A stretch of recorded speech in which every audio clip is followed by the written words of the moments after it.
Hello guys, I'm Ishani Dilhari and this is my YouTube channel. ඉතින් මේක තමයි මගේ first video එක and first vlog එක. ඉතින් අද මම පොඩි ගමනක් යනවා මගේ යාළුවෝ ටිකක් එක්ක. ඉතින් මං හිතුවා අද vlog එකක් කරන්න පටන් ගත්තොත් හොඳයි කියලා. මම ඊට කලින් කොට try කරලා තියෙනවා vlogs කරන්න.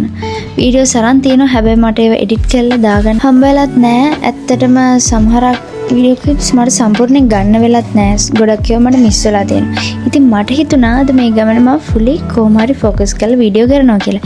ඉතින් දැන් මම මේ ටක් ගාලා මේකප් කරන්නේ මං 6:00 ගෙදරින් යන්න ඕනේ. මං අද ඇඳගෙන ඉන්නේ ස්කර්ට් එකයි ෆ්‍රොක් එකයි.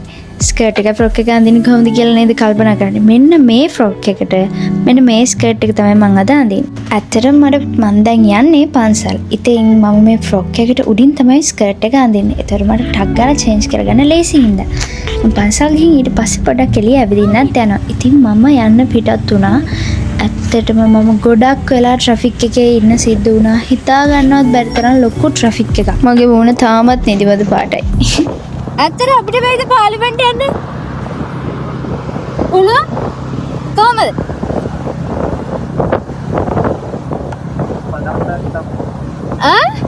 අනවසරෙන් තමයි.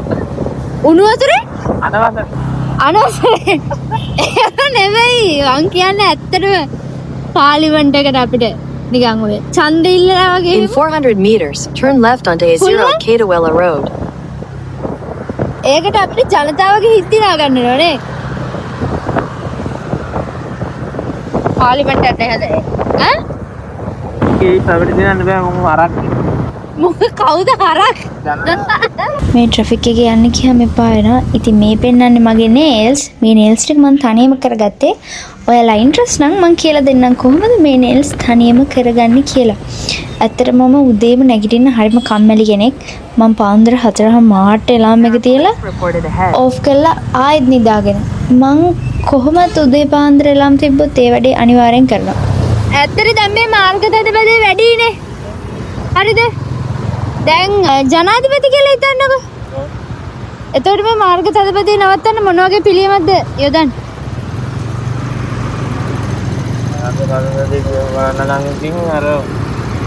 පාරවල් අනිවාර්යෙන් ලොකු කරත් ඕනේ. පාරවල් ලොකු කරන්න ඕනේ. හරි. තව? වන්වේ කරන්න. ඈ? ඕම් තැන්වල වන්වේ කරන්න. වන්වේ කරන්න ඕනේ. දැන් මම අගමැතිනිය විදියට මම කියනවා මේ ඒවා ඇත්තටම ප්‍රැක්ටිකල් මදි අපිට ඊට වැඩි දෙයක් ඕනේ කියලා. ලොකු එකපාර වෙනසක් ඕනේ කියලා. එතකොට මොකද කියන්නේ? එකපාර වෙනසක් ඕනවා වාහනේ ගිහිල්ලා දාන්න. වාහනේ ගිහිල්ලා ඉතින් ඔන්න අපි ලොකේෂන් එකට ආවා. ඉතින් මුලින්ම කරේ මල්, තෙල්, පඳුන් කූරු, පහන්තිර වගේ දේවල් ගන්න එක. ඉතින් ඔයාලා හැමෝම දන්නවනේ දැන් මං කොහෙද ඇවිත් තියෙන්නේ කියලා. ඉතින් මේ කැලණිය රජමහා විහාරය. මම ගොඩාක් වෙලාවට මෙතනට එනවා. මගේ හිතට සැනසීම තියෙන එකම තැන මෙතන කියන එක තමයි මගේ අදහස.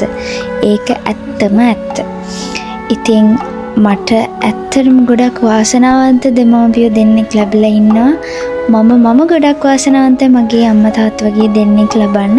මං උදේම පන්සල් යනවා කිව්වට පස්සේ මගේ අම්මා උදේම නැගිටලා මට ගිලම්පස හදලා දහත් පිට හදලා ඔක්කොම ලෑස්ති කරලා බෑග් එකකට දාලා දුන්නා ගිහින් පූජා කරන්න කියලා. ඉතින් නැත්තම් මං තනියම මේ දේවල් හදා ගන්න ඕනේ. ඉතින් මුලින්ම මේ හැම දෙයක්ම පූජා කරලා මල් පූජා කරලා පහන් පත්තු කරලා හිමීට නිදහසේ බෝධිය නාවලා අපි ඉඳගෙන ගාත කියලා වඳින්න පටන් ගත්තා. ඇත්තටම අපි තරුණද වයසද කියලා නැතුව අපි පුරුද්දක් විදිහට පන්සල් යන එක එහෙම නැත්තම් ඕගොල්ලෝගේ ආගමට අනුව පල්ලිය කෝවිල වෙන්න පුළුවන්. අපි ඒ දේවල් වල නිතරම ඇලීගෙන ගැලීගෙන ඉන්න එක ඇත්තටම හොඳ දෙයක් කියන එක තමයි මගේ මතය. මොකද මේ තැනට කැලණිය වඳින්න ගියාට පස්සේ එතන තියෙන සැනසීම, එතනට ගියාම මගේ හිතට දැනෙන සැනසීම වචන වලින් කියන්න බෑ. මම ලොකු වෙලාවක් මෙතන ගත කරා. මම ගාථා කියලා ගොඩක් වෙලා වැන්දා. භාවනා කරා. මට ඒ සැනසීම සල්ලි දීලා ගන්න බෑ.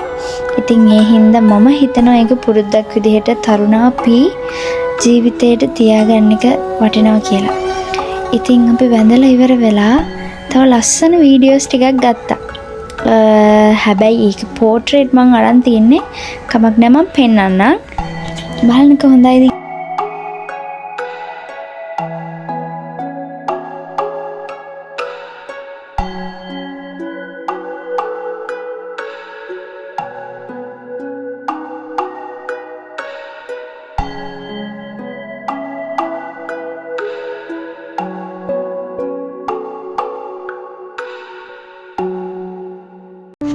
ඉතින් කැලණිය වැඳලා ඉවර වෙලා දැන් අපි යන්න හදන්නේ.